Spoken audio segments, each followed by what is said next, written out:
चलिए हम लोग स्टार्ट करेंगे बीमी विश्लेषण। बीमी विश्लेषण में आप लोगों ने कुछ बीमा लिखना कैसे लिखा जाता है वो आप लोगों ने सीखा। कुछ होमवर्क भी आपको लोगों को दिया गया था। आगे कुछ बीमाएँ हैं जो हम बता देते हैं कि बीमी विश्लेषण में क्या लिखेंगे। जैसे शक्ति का है, इसका है शक्ति का है, शक्ति का बीमा लिखना है। इसके बीमा इसको आप लिखते हैं पावर, पावर। ठीक, तो शक्ति की बीमा क्या होती है? तो पहले शक्ति को हम टी से प्रदर्शित करते हैं। शक्ति बराबर क्या होगा, यानी शक्ति बराबर होता है कार्य बटे समय। कार्य बटे क्या होता है, समय। ठीक, यानी ये होता है आपका W/T। ठीक, शक्ति बराबर पावर और W/T, यानी शक्ति बराबर कार्य बटे समय। तो कार्य की बीमा लिखेंगे और समय की बीमा। तो कार्य की बीमा ऊपर अभी आपको होमवर्क में दिया गया था। क्या दिया गया था? होमवर्क में दिया गया था अभी आपको। तो होमवर्क में दिया गया था तो क्या था, यहाँ पे कार्य क्या लिखते हैं? यहाँ कार्य लिखते हैं बल गुणे विस्थापन, बल गुणे विस्थापन, विस्थापन बटे कितना हो जाएगा बेटा? समय ना। इसके बाद क्या हो गया आपका बल की बीमा और विस्थापन की बीमा। तो बल को आप लिख सकते हैं कितना? द्रव्यमान गुणे त्वरण। क्या लिख सकते हैं? द्रव्यमान गुणे त्वरण गुणे विस्थापन, विस्थापन और बटे क्या हो जाएगा आपका? समय। ठीक, अब सबका जो बीमी रोटेशन संकेत आपने लिखा, द्रव्यमान को क्या लिखते हैं? कैपिटल ना। त्वरण की बीमा क्या लिखेंगे? अभी ऊपर निकाले होंगे आप ना। त्वरण की बीमा आपने निकाला है क्या? LT -2 क्या निकाला है? LT -2। विस्थापन एक लेंथ है यानी लंबाई है, तो क्या लिखेंगे? L ना। और नीचे बच जाएगा समय होता है, तो कैपिटल T से यूज करते हैं। आपको एक्सरसाइज कर दीजिए आप। पहले यहाँ मल्टीप्लाई करेंगे तो L स्क्वायर हो जाएगा। T जाकर के यहाँ +1 है, ऊपर जाके -1 हो जाएगा। तो पहले ये देख लेते हैं ML स्क्वायर। ठीक, इसके बाद T-2 था, एक T +1 है, ऊपर जाता है और से अंश में जाएगा तो चिन्ह बदल जाता है घात का। तो एक घात -2 था, -1 और होकर के क्या बन जाएगा? -3।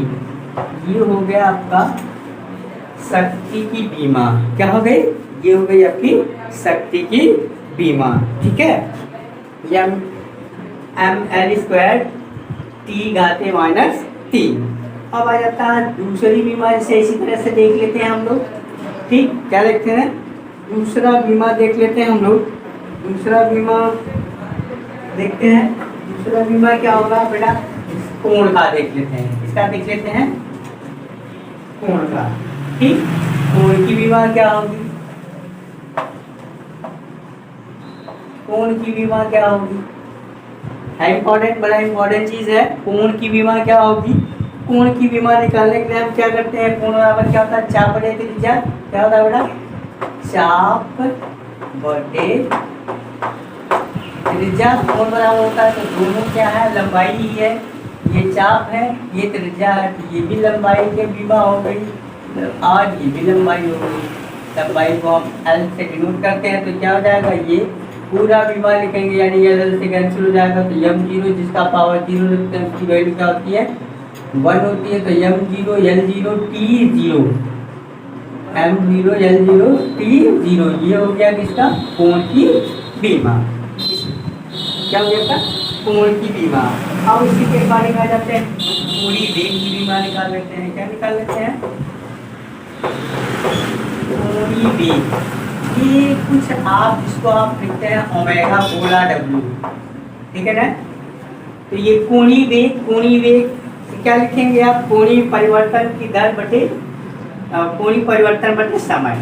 कोणीय वेग क्या होता है? कोणीय परिवर्तन, कोणीय परिवर्तन बटे समय, बटे समय। तो कोणीय परिवर्तन, कोण में कितना परिवर्तन? कोण की बीमा लिखेंगे बेटा? M0 L0 T0, M0 T0, M0 L0 T0। ये कोण परिवर्तन यानी कोण की बीमा हो गई और समय, समय का मतलब टाइम टी हो गया, इसको ऊपर ले जाएंगे तो क्या हो जाएगा आपका M L zero M zero L zero T minus one. ठीक, M zero T zero L minus one लिखेंगे। तो ये ऐसे कंडीशन में ये हो गया आपका एम जीरो एल जीरो। ये किसका बीमा लिख लिया आपने? कोणीय वेग का। इसका बीमा लिख लिया बेटा, कोणीय वेग का। ठीक, कितना आ गया M zero L zero T inverse पढ़ते हैं, टी के घात के माइनस वन को क्या पढ़ेंगे? T inverse. ठीक, ये अभी आपने देखा कोण की बीमा, उसके पहले आपने शक्ति की बीमा लिखा, फिर कोणीय वेग की बीमा लिखेंगे। अब लिख लेते हैं कोणीय त्वरण की बीमा। अगला क्या लिख लेते हैं? कोणीय त्वरण। कोणीय त्वरण की बीमा, इसको अल्फा से डिनोट करते हैं। कोणीय त्वरण मतलब क्या होता है? कोणीय वेग बटे समय। कोणीय वेग बटे समय यानी कोणीय वेग परिवर्तन। ठीक, कोणीय वेग परिवर्तन। तो कोणीय वेग परिवर्तन, कोणीय वेग परिवर्तन बटे कोणीय वेग परिवर्तन बटे समय। ठीक, कोणीय वेग परिवर्तन बटे समय। जैसे आप रेखीय वेग परिवर्तन बटे समय लिखते हैं तो रेखीय त्वरण होता है, उसी तरह से कोणीय वेग परिवर्तन बटे ये हो गया। तो यहाँ बीमा लिखने के लिए आप देख रहे हैं कि फार्मूला या तो मात्रक आपको पता होना चाहिए। ठीक है ना? ठीक, तो यहाँ कोणीय वेग परिवर्तन अभी आपने निकाला, कितना आ गया? M zero L zero T inverse ना, ये कोणीय वेग परिवर्तन और समय का हो गया टी। फिर ऊपर ले जाइए तो क्या हो जाएगा बेटा? M zero L zero T minus two. T minus two, जैसा कि आप जानते हैं बीमा लिखने के बाद नोटेशंस को फिर हम बड़े ब्रैकेट में इसको बंद करते हैं। ठीक, तो ये आ गया कोणीय त्वरण की बीमा। क्या आ गया बेटा? कोणीय त्वरण की बीमा आ गई। ठीक है, कोणीय त्वरण की बीमा आ गई आपकी। अब इससे रिलेटेड इसे ये सब एक्सेप्शनल हैं जो एग्जाम में बराबर पूछे जाते हैं, इस नाते ये कुछ लेके आए हैं जो आपको दिमाग में रहे। अगली बीमा लिख लेते हैं हम लोग। अगली बीमा क्या लिखते हैं? अगली बीमा लिख लेते हैं आवृत्ति की। इसकी लिख लेते हैं आवृत्ति की। ठीक, क्या लिख लेते हैं? आवृत्ति की बीमा लिखते हैं। आवृत्ति की बीमा क्या होगी?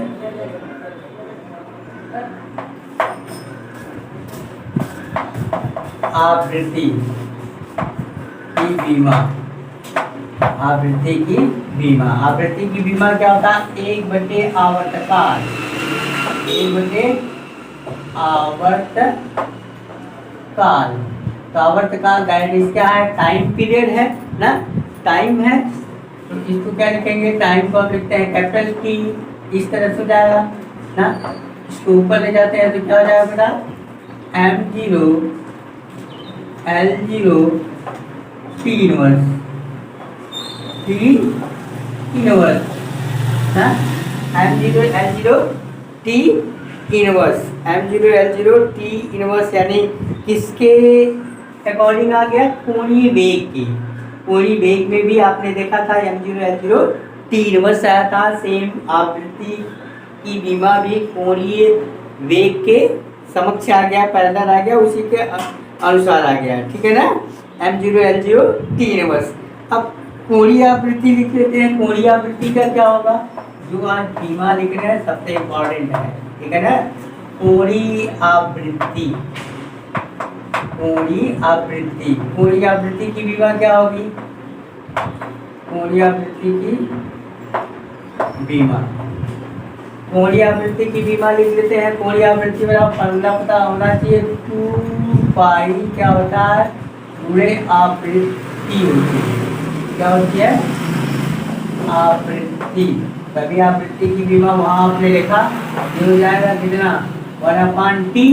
ठीक, आवृत्ति बराबर क्या हो जाएगा? 1/T। यानी बीमा लिखते समय ये जो कांस्टेंट वैल्यू होती है, उसका अचर वैल्यू होती है, उसका कोई लेना देना नहीं होता है। बीमा लिखते समय हम अचर वैल्यू को छोड़ देते हैं। क्या कर देते हैं बेटा, अचर वैल्यू को हम छोड़ देते हैं। ठीक, अचर वैल्यू को क्या करते हैं हम छोड़ देते हैं। तो क्या आ जाएगा आपका, यहाँ से उसी तरह से बीमा हो जाएगा जो आवृत्ति की बीमा है। तो क्या लिखेंगे आप, M0 L0 T इनवर्स, ठीक, T माइनस 1।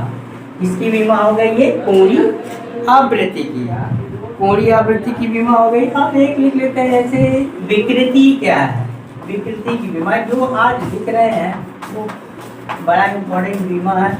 हमेशा किसी न किसी का पूछा गया बीमा है, एग्जाम में बराबर पूछे जाते हैं कंपटीशन से लेकर के यहाँ आपके होम एग्जाम तक। विकृति की बीमा, विकृति क्या होती है, लंबाई में परिवर्तन, लंबाई में फार्मूला इसका होता है लंबाई में परिवर्तन, लंबाई में परिवर्तन बटे प्रारंभिक लंबाई, प्रारंभिक लंबाई, यानी दोनों लंबाई ही है, दोनों लंबाई ही है। तो क्या हो जाएगा, L/L, L/L ना, यानी इसकी भी बीमा क्या हो गई बेटा, M0 L0 T0 है, यानी विकृति भी बीमाहीन राशि है, विकृति भी क्या है, बीमाहीन राशि। ठीक, विकृति भी क्या है, बीमाहीन राशि है। ठीक, इसकी भी कोई बीमा नहीं होती, जैसे कोण की कोई बीमा नहीं होती है वैसे आवृत्ति की भी कोई बीमा, विकृति की भी कोई बीमा नहीं होती है। अब देखते हैं गैस कांस्टेंट, थोड़ा सा लंबा है, इसको इरेज करना जगह ज़्यादा चाहिए, ठीक है ना, नोट कर लिया आप लोगों ने। ठीक, चलिए नेक्स्ट देखते हैं।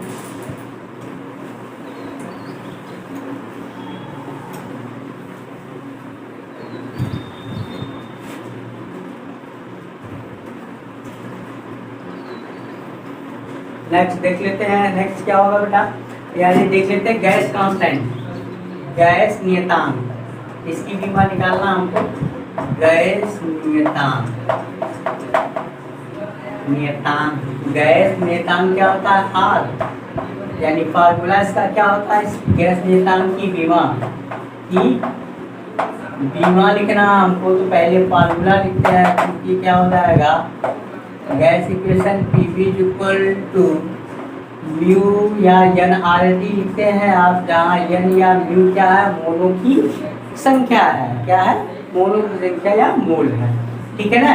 अब हमको R की बीमा चाहिए, तो R इक्वल टू क्या हो जाएगा बेटा, यहाँ पे Pv अपान म्यू T ना, यानी P क्या है, प्रेशर है, दाब है, V क्या है, वॉल्यूम है, V क्या है बेटा, वॉल्यूम है, P क्या है, प्रेशर यानी दाब है, और यहाँ T टेम्परेचर है, म्यू क्या है, मोल है। अब सबकी बीमा नोटेशंस में आप देखे थे, तो सबका नोटेशंस नोट करेंगे। तो पहले अगर ये जानना है कि दाब है, तो दाब P क्या है आपका, दाब है, ठीक, P क्या है, दाब है, तो दाब यानी P की बीमा अगर लिखना चाहेंगे तो दाब बराबर क्या होता है, बल बटे क्षेत्रफल, बल बटे क्षेत्रफल, यानी बल बटे क्षेत्रफल।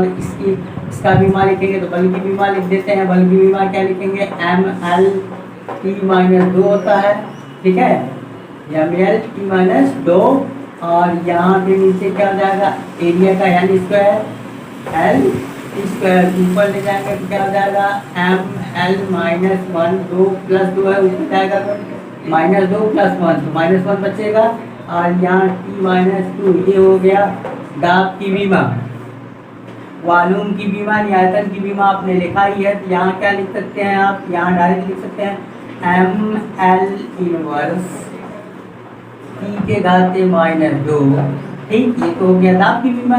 वॉल्यूम का बीमा लंबाई गुणे चौड़ाई गुणे ऊंचाई होता है, यानी L3, क्या हो जाएगा ये, L3, क्या हो जाएगा बेटा, L3, ठीक, क्या हो जाएगा ये L3। ये तो आप जानने के लिए ये लाइन आपने बनाया था, यहाँ उधर एक अलग से आपने ये लिख दिया है, ठीक है, ये हो गया L3। अभी ऊपर का, नीचे मोल है तो मोल ही लिखते हैं, इसको ऐसे नोटेशंस में लिख देते हैं, ठीक, और T टेम्परेचर है तो इसको लिखते हैं थीटा है। आप सबको ऊपर ले जाओ, आप सबको ऊपर ले जाओगे क्या हो जाएगा बेटा, ML इनवर्स सॉरी ये एक साथ कर देते हैं तो जब एल स्क्वायर हो जाएगा M L square minus 1 plus 3, तो एम एल स्क्वायर हो गया पी माइनस 2। ठीक, इसके बाद हो जाएगा ऊपर जाएगा तो mu inverse theta inverse, mu inverse theta inverse. Most important, ये मोस्ट इम्पॉर्टेंट डायमेंशन बीमा है, ठीक है ना, मोस्ट इम्पॉर्टेंट बीमा है, इसको आप इम्पॉर्टेंट लगा लीजिए, कितना है ये इम्पॉर्टेंट बीमा है गैस नियतांक का, ठीक है ना, क्या है गैस नियतांक का। ठीक, अब ये सब देखने के बाद हम लोग आ जाते हैं बीमी विश्लेषण के उपयोग पर। किस पे आ जाते हैं बेटा, बीमी विश्लेषण के उपयोग पर। ठीक, बीमी विश्लेषण के उपयोग देख लेते हैं। अभी तक बीमा जो थोड़ा सा टेढ़ा मेढ़ा था वो आपको बताया गया, ठीक है ना। तो अब हम लोग देखेंगे कि बीमी विश्लेषण का उपयोग, जो हमने बीमा लिखा या बीमा लिखने सीखा उसका उपयोग क्या है, उसका उपयोग क्या है, उस उपयोग से जो है हम लोग ये देख पाते हैं कि क्या है। तो आइए देखते हैं हम लोग बीमी विश्लेषण का उपयोग क्या देखेंगे, बीमी विश्लेषण का उपयोग, बीमी विश्लेषण का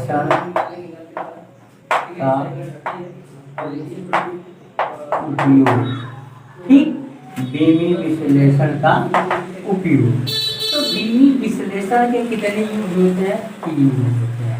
कितने यूज होते हैं बेटा, 3 उपयोग होते हैं और बड़ा इम्पोर्टेंट है। यानी हम अभी तक जो बीमा लिखे उस बीमा का क्या मतलब है, कहाँ यूज करेंगे, हम कैसे यूज करेंगे, ये हम यहाँ देख पाएंगे।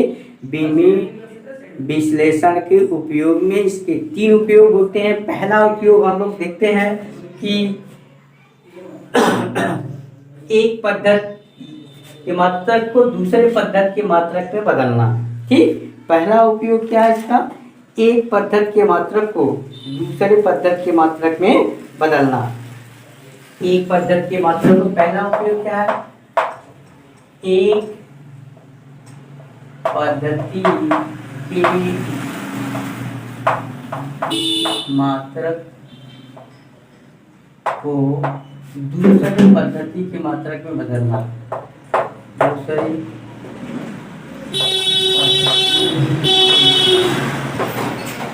मात्रक में बदलना। ठीक, एक पद्धति के मात्रक को दूसरे पद्धति के मात्रक में बदलना। जैसे कोई एसआई पद्धति में है उसको हम सीजीएस पद्धति में कैसे बदल पाते हैं, ठीक, क्या मान होगा, ठीक है ना।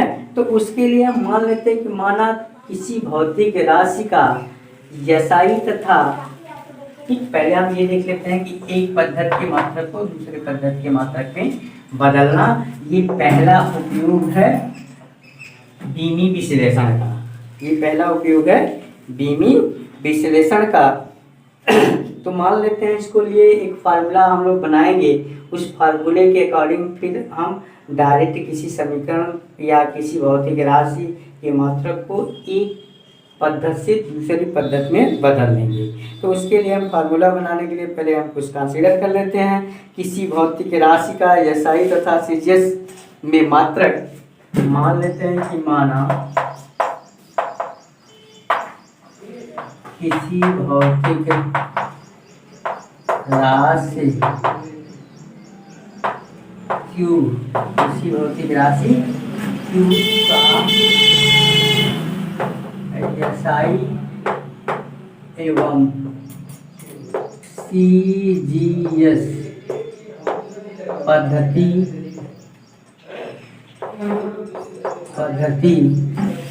में मात्रक क्रमशः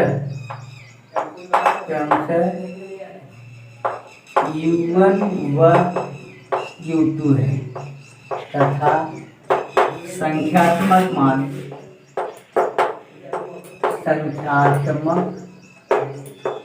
मान N1 व N2 है। ठीक, तो हम उस राशि तब हम उस राशि को क्या लिखेंगे, तब क्या लिखेंगे, Q इक्वल टू लिख सकते हैं हम N1 U1 बराबर N2 U2।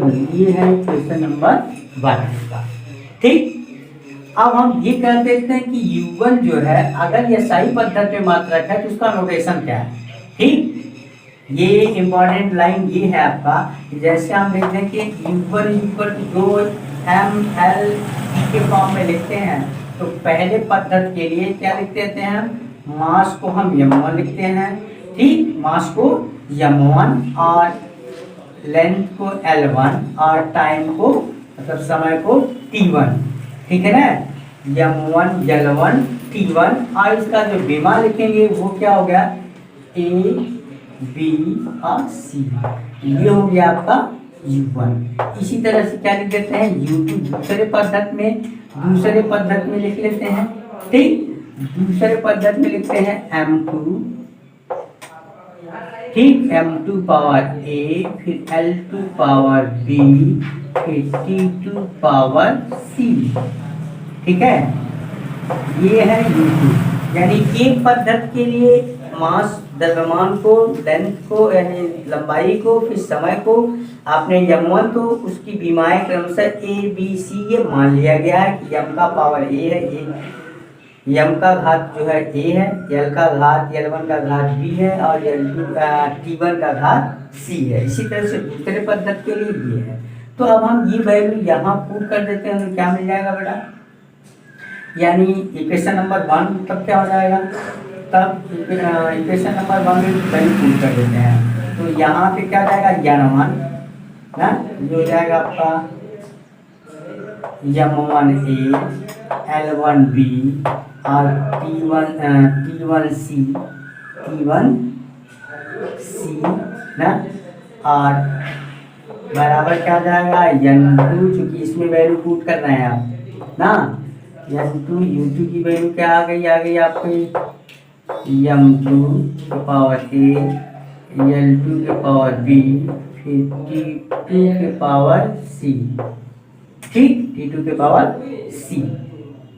ठीक है, अब आ जाते हैं ऊपर। तो हमको चूंकि दूसरे पद्धति पर बदलना N2 की वैल्यू चाहिए, N2 की वैल्यू हमको पता नहीं है, N2 की वैल्यू हमको पता नहीं है तो ये फॉर्मूला हो जाएगा N2 इक्वल टू क्या लिख देंगे, यानी सारी वैल्यू यहाँ आ जाएगी, ऐसे लिखेंगे M1 अपान M2 ना, और दोनों का पावर ये है, हम पावर बाहर लगा सकते हैं ना। इसी तरह से क्या हो जाएगा L1 अपान L2 के पावर क्या हो जाएगा बेटा B, फिर क्या हो जाएगा T1 अपान T2 के पावर C। ये एक आपका फार्मूला हो गया। ठीक है, अब N2 की वैल्यू निकाल करके हम किसी भौतिक राशि के मात्रक को एक पद्धति से दूसरे पद्धति में बदल सकते हैं, जैसे SI को CGS में या CGS को SI पद्धति में बदल सकते हैं। ठीक है ना, अब आइए एग्जाम्पल देख लेते हैं। पहले नोट कर लीजिए, फिर डाउट में क्या करेंगे। पहले हम लोगों ने ये जान लिया कि माना कि कोई भौतिक राशि U है जिसका SI तथा CGS पद्धति में मात्रक क्रमशः U1 और U2 तथा संख्यात्मक मान N1 और N2 है। तब हम लिख दिए Q इक्वल टू, यानी ये भौतिक राशि इसके मात्रक ये हो गए, क्योंकि यहाँ संख्यात्मक मान में अंतर है, इस नाते ये दोनों वैल्यू सेम हो गई। तो अब हम U1 को मान लेते हैं कि पहले पद्धति यानी SI में है, तो इसके लिए बीमा, इसकी बीमा क्या है, इसकी बीमा हमने मान लिया कि M1A L1B T1C मान लिया गया। ठीक, इसके बाद M2 की वैल्यू निकालिए, ये एक फार्मूला हो गया, इस पर आप मान रख के वैल्यू निकाल सकते हैं। ठीक है ना, तो आइए हम लोग देखते हैं जैसे हम इसका उपयोग कैसे करेंगे। अभी तो आपने फार्मूला बनाया, क्या बनाया बेटा, फार्मूला बनाया। अब इसका हम देखते हैं इस उपयोग का उदाहरण देखते हैं। तो उदाहरण आइए देख लेते हैं क्या होगा। ठीक, उदाहरण देख लेते हैं। जैसे एक जूल को, जैसे क्या है, जैसे जूल को आर्ग में बदलिए, आर्ग में परिवर्तित करिए, परिवर्तित कीजिए। और वर्तिक है। ठीक है, तो यहाँ जूल किसका मात्रक है ये पता करना चाहिए। जूल मात्रक किसका है, यहाँ से हल लिखेंगे आप ना। जूल मात्रक है किसका, जूल मात्रक है कार्य का ना, इसका है बेटा कार्य का ना, इसका है कार्य का मात्रक है ना। चलिए, तो कार्य का मात्रक है तो पहले कार्य की हम बीमा लिख लेते हैं, कार्य की बीमा लिख लेते हैं। तो कार्य की बीमा क्या होगी, कार्य की बीमा अभी ऊपर लिखे थे कितना आ गया था, ml² t-2, ठीक, t-2, ठीक। आइए अब हम लोग यहाँ जो फार्मूला अभी हम लोगों ने लिखा था, क्या लिखा था आपको, आपने लिखा था n2 = n1 ना, तो L2 लिखे थे आपने m1/m2 के पावर a, L1/L2 के पावर b और T1/T2 के पावर c, ठीक है ना। तो पहले अब यहाँ से हम a b c की वैल्यू निकाल लेते हैं। m का पावर क्या था, वहाँ a है, l का पावर क्या था, b है, t का पावर क्या था, c है।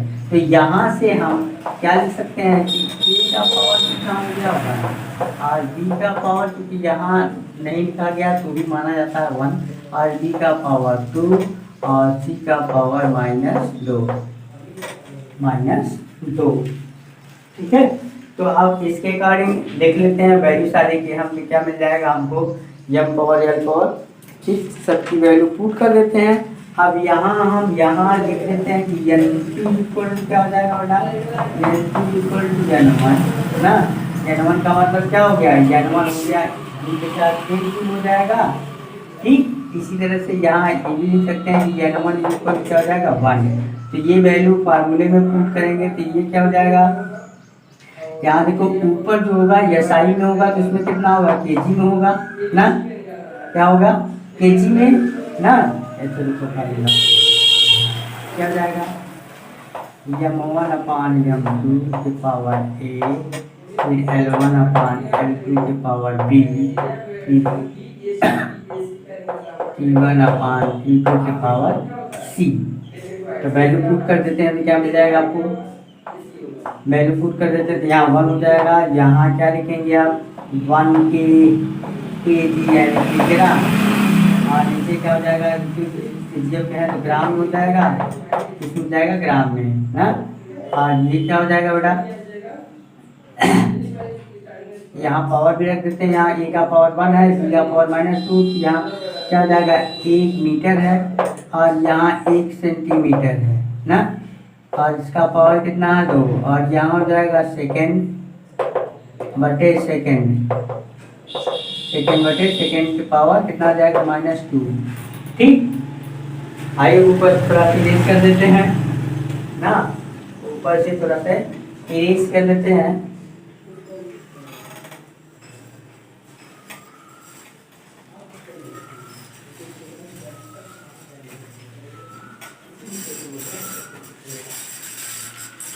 ठीक, तो क्या हो जाएगा आपका, यहाँ देखिए सेकेंड से कट जाएगा, यहाँ 1 का मल्टीप्लाई करते हैं, यहाँ केजी को ग्राम में हमको चाहिए क्योंकि दूसरे सिस्टम में बदलना है। तो यहाँ n2 क्या मिल जाएगा आपको, n2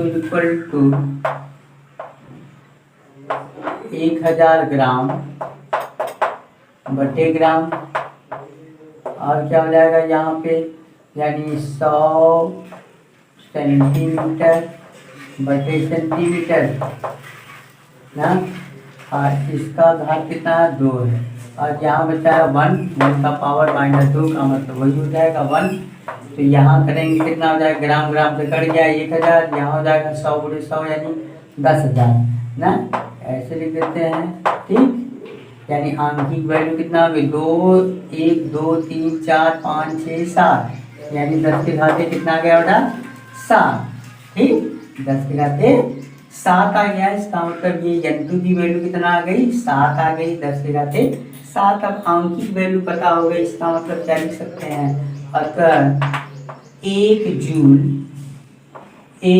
बराबर 10 के घाते 7 और, ठीक, आ गया 10 के घाते 7 और, ठीक। ये आपका हो गया एक पहला उपयोग एक पद्धति के मात्रक को दूसरे पद्धति के मात्रक में बदलना। ठीक, एक पद्धति के मात्रक को दूसरे पद्धति के मात्रक में बदलना। ठीक है, अब इसमें होमवर्क नोट कर लीजिए आप लोग। ठीक है, होमवर्क नोट करेंगे। जैसे क्या है होमवर्क में, एक न्यूटन को, क्वेश्चन है आपका, एक न्यूटन को डाइन में बदलिए, डाइन में परिवर्तित करिए, परिवर्तित कीजिए, परिवर्तित कीजिए। ठीक, परिवर्तित कीजिए। ये हो गया आपका उपयोग। दूसरा क्वेश्चन और लिख सकते हैं, ये पहला क्वेश्चन था। दूसरा क्वेश्चन ये लिख सकते हैं आपका कि पानी का सीजीएस पद्धति में घनत्व, पानी का घनत्व सीजीएस सिस्टम में, पानी का सीजीएस पद्धति में घनत्व 1 ग्राम प्रति घन सेंटीमीटर है। 1 ग्राम प्रति घन सेंटीमीटर है ना, 1 ग्राम प्रति घन सेंटीमीटर है। इसका मान एसआई पद्धति में ज्ञात कीजिए। इसका मान एसआई पद्धति में ज्ञात कीजिए। ठीक, ये है आपका होमवर्क। ठीक, तो आज के लिए इतना। दूसरा और तीसरा उपयोग हम लोग देखते हैं इसके बाद वाले लेक्चर में। ठीक, इसके बाद वाले लेक्चर में हम लोग देखते हैं दूसरा और तीसरा उपयोग। तब तक के लिए आप मस्त रहिए, पढ़ते रहिए। ठीक है।